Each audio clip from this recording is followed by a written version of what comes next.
Hi, everyone, and it is time for yet another Yap versus Yap, where myself and another film contributor talk about a particular movie and give our perhaps divergent, maybe not so much views on a film. And I'm pleased to be joined by my old friend, Omar Brito. Hi, Chris. Happy to be here. So obviously, the movie that we saw was The Suicide Squad, the next big movie in the DC comics. I don't know what they're calling it, the cinematic universe or whatever they're calling it. The Uh, extended DCEU. the DCEU. Thank you very much. Well, They've had not as much success as their Marvel counterparts, and in fact, did Suicide Squad just 5 years ago.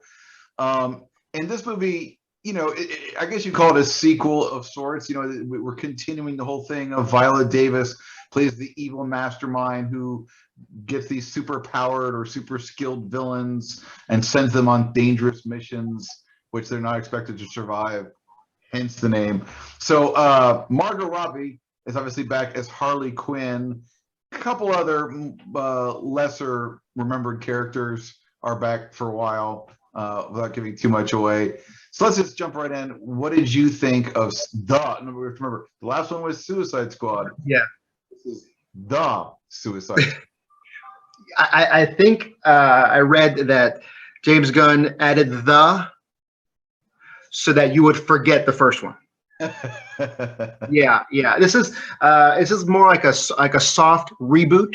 Yeah. So the first one, even though it was a kind of a mess, it was pretty successful for Warner Brothers. It made money, but I think with James Gunn's under James Gunn's eye, this movie is leaps beyond the first one. I mean, I was entertained, didn't know what to expect. Um, a lot more gore and a lot more nudity than I have come to expect from the comic movie resurgence that we're undergoing right now. It's definitely not a Marvel film, that's for sure. That's for sure. I read that James Gunn felt the most freedom in ever making a movie was making the Suicide Squad. Wow. And you can tell he gets away with a lot. I mean, there's so much that he throws at the screen. It's fast paced. It starts off at 100 miles an hour. It doesn't. I mean, it might get down to maybe 75 once in a while, but it's nonstop. It's nonstop. I really enjoyed it. I was surprised by how good John Cena was in the role. He was kind of a standout character for me. I was also happy to see that Margot Robbie got a reduced role. She wasn't the star. She was there to maybe add some spice, add some comedic and some timing and some sexiness, but she wasn't the main person, which is good. You really do believe that this is a squad of degenerates with, you say superhero powers, but some of those powers. Yeah, I mean, I guess you Yeah. would say, I guess really, there's only really one figure. Well, you've got a shark figure. I think his name is Anawi or something like that. Yeah. Uh-huh. Giant man shark. There's like a shark with legs, and he's like the Hulk of the group, although he's not nearly as powerful. But Right. super tough. And pretty much the rest are just basically super skilled humans, although maybe they're so skilled to the level of maybe they're a mutant. I don't know, but yeah, it's interesting. I agree about the fast pace. I felt kind of old watching this movie because I felt like I wanted them to slow it down a little bit. The jokes come so fast, the action comes so fast, so much gore. Really, I mean, almost to the level of like, a schlock horror film level of blood and Yes. gore. People squished, people torn apart, people melted, people disintegrated, Yeah. eyeballs, you name it. It's all in there. It's Um, there. you should note about James Gunn. So I think this makes him the first. Of course, people most know him for Guardians of the Galaxy 1 and 2. So he crosses over to DC, but then isn't he also making the third Guardians of the Galaxy? Guardians. That's Yes, yeah. interesting. You think there would be no major crossover creative talent in the two worlds, but there you go. But he directed the Avengers and then he directed Justice League. Oh, see, there you go. You got me. So obviously there is precedent. There is. So the basic setup here in this movie is that it all takes place on this island off the coast of South America, where the traditional MacGuffin terrible thing is being built in a secret laboratory, and the Suicide Squad has to go there and destroy it and end it. And we shall see what form that takes. And basically, so we basically swapped. We got the same premise as the last movie, but we swapped out most of the characters.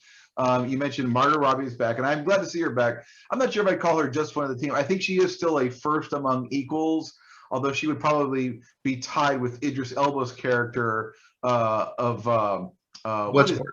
Bloodsport, who, as near as I can figure, is basically just a copy of the character that was in the first movie. A guy who can fire, is super accurate with gun, can hit anything, can hit the bullseye multiple times. Even the same setup is the Viola Davis character is threatening his kid. So it's like, man, it's like as close as you get to just, like the same thing, but it's a little bit different. Yes. What I read was, sorry, Chris, that they didn't want to make the Idris Elba character be a continuation of the Will Smith character, opening up the possibility for Will Smith to return in another movie. Yeah, we should mention Joel Kinnaman is back as sort of like the normal human military guy who ostensibly leads the squad, but not really. I think you mentioned Jay Courtney is back as Captain Boomerang or just Boomerang. He makes an appearance. But then other than that, it's pretty much all new people. Pete Davidson, of all people, from Saturday Night Live, shows up as somebody named Blackguard. There's a Weasel-like guy named Weasel, a javelin guy. Who's James Gunn's brother plays Weasel. That's cool. That's cool. Did not know that. And then just the rest of the gang. Who else missing? And of course, you mentioned John Cena plays Peacemaker, who actually his power or skills pretty much match Idris Elba's Bloodsport. They're super, can turn anything into a weapon, and they're super accurate. And they have a running feud, which I have to admit I enjoyed. John Cena played the Peacemaker, sort of like this uber patriotic character. He has notes of Homelander from The Boys, I would say. That's yes. And you're forgetting the polka dot man. But the polka dot man, yeah. With the guy whose name I can't pronounce, David Dasmalchian. Yeah. And he's a guy who has a polka dot suit, and he can throw these polka dots, which of course everyone thinks are ridiculous, but really, he's probably the most powerful of all of the heroes. He's probably the true superhero. He has superhero powers. Yeah, and he has an interesting backstory of his own. Oh, I should mention Daniela Melchior. I'm not sure if I'm pronouncing that. Yeah, plays Ratcatcher 2. I never saw Ratcatcher 1 in these movies, but we do see him in flashbacks. Yeah, we do see him in flashbacks. How do you pronounce his name? Taika Waititi, the director and actor. Taika Waititi, is it? Yeah, I think I just butchered both of their names, father and daughter. But their power is that they can summon rats and command them. So sort of shades of Ant-Man there. This is interesting. So Sylvester Stallone, did he play the shark guy? He's the voice. Yes, he did the voice of. I saw that Sylvester Stallone was in it, but I didn't see him, and he was doing the voice, maybe the motion capture of the shark guy, who is like barely intelligent enough to speak and understand what's going on. Do you remember Viola Davis's team? Yeah, do you remember in this movie? Do you remember the male character, the big male guy? He was the motion capture for the shark person, but Stallone was the voice. So I would say the Suicide Squad, whether we're calling it a soft reboot or a sort of sequel, I consider it a sort of sequel just because we do have a number of characters who carry continuation. Sure. Continuation is probably the best way to put it. Definitely better than the first one. Although I was not one of the people that hated the first one. I thought it started really uneven and it kind of got its act together in the second half. This one's just nonstop. It never really lets up. Just action, action, action, gore, gore, gore. Sometimes I had almost too much trouble keeping track of what was going on, but I think it's one of those movies you're just supposed to sit back and enjoy. It's sort of the anti-superhero movie in a lot of ways. Do you think that's an accurate description? Absolutely, and I think James Gunn has a lot of experience making these kinds of movies. I mean, he did The Specials in 2000, which is just a bunch of ordinary guys who are superheroes. I think Thomas Hayden Church is in there, Rob Lowe. He did Super with Rainn Wilson and Elliot Page. So I think he has a knack for making us care about superheroes who are ordinary.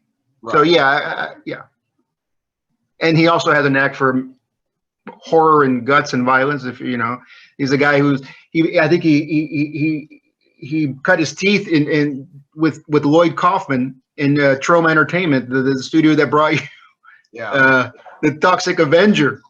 Yeah, Romeo and Juliet. So yeah, he's a perfect person to make the Suicide Squad kind of relevant. I mean, it's like you said, it's fast paced, it's funny, it's gory, it's action packed. It gives you everything you need in what was the running time?